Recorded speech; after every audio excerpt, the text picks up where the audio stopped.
ইতালির 2026 সালের নুল্লা অস্টা প্রসেসিং নিয়ে বর্তমানে বেশ শোরগোল চলছে। আপনি যে বিষয়গুলো উল্লেখ করেছেন তার প্রেক্ষাপটে সর্বশেষ তথ্য নিচে দেওয়া হলো। মেইল আসা শুরু, প্রসেসিং ইমেলস।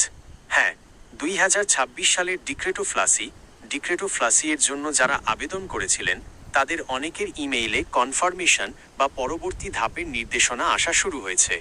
বিশেষ করে যারা 16 এবং 18 ফেব্রুয়ারি 2026-এর ক্লিক ডেতে সফলভাবে আবেদন জমা দিতে পেরেছেন, তাদের নিয়োগকর্তাদের কাছে প্রসেসিং সংক্রান্ত ইমেইল পাঠানো হচ্ছে। 2.MILLAKORON মিলাকরণ।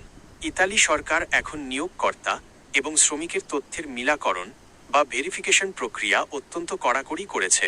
ভুয়া নথিপত্র রোধ করতে ইতালি স্বরাষ্ট্র মন্ত্রণালয় এবং শ্রম মন্ত্রণালয় যৌথভাবে কাজ করছে। যদি আপনার নথিপত্র এবং নিয়োগকর্তার তথ্য সঠিক থাকে তবেই নুলাস্তা ইস্যু করা হচ্ছে।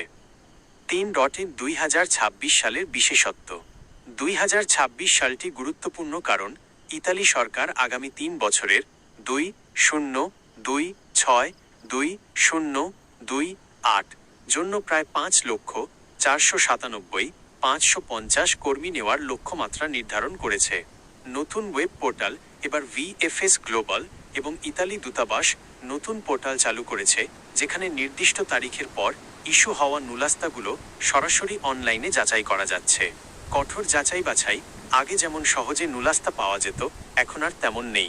প্রতিটি নুলাস্তা ইস্যুর আগে নিয়োগকর্তার ট্যাক্স ফাইল এবং সক্ষমতা কঠোরভাবে দেখা হচ্ছে। 4. এমন কিছু যা কেউ ভাবেনি। আপনি সম্ভবত বাংলাদেশিদের জন্য বিশেষ কড়াকড়ি বা নুলাস্তা রি-ইস্যু সংক্রান্ত ঝামেলার দিকে ইঙ্গিত করছেন। গত বছর অনেক নুলাস্তা সাসপেন্ড করা হয়েছিল।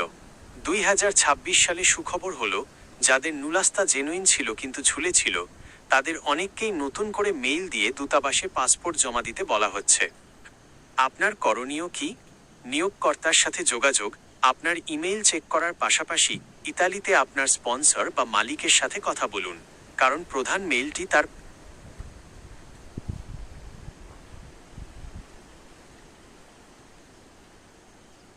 সার্টিফাইড ইমেল আইডিতে যাবে।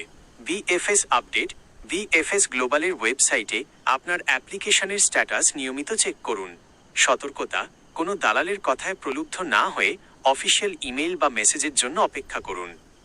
আমি কি আপনার জন্য নির্দিষ্ট কোনো ক্যাটাগরির সিজনাল বা নন সিজনাল কোটা বা বর্তমান স্ট্যাটাস চেক করার নিয়ম খুঁজে দেব?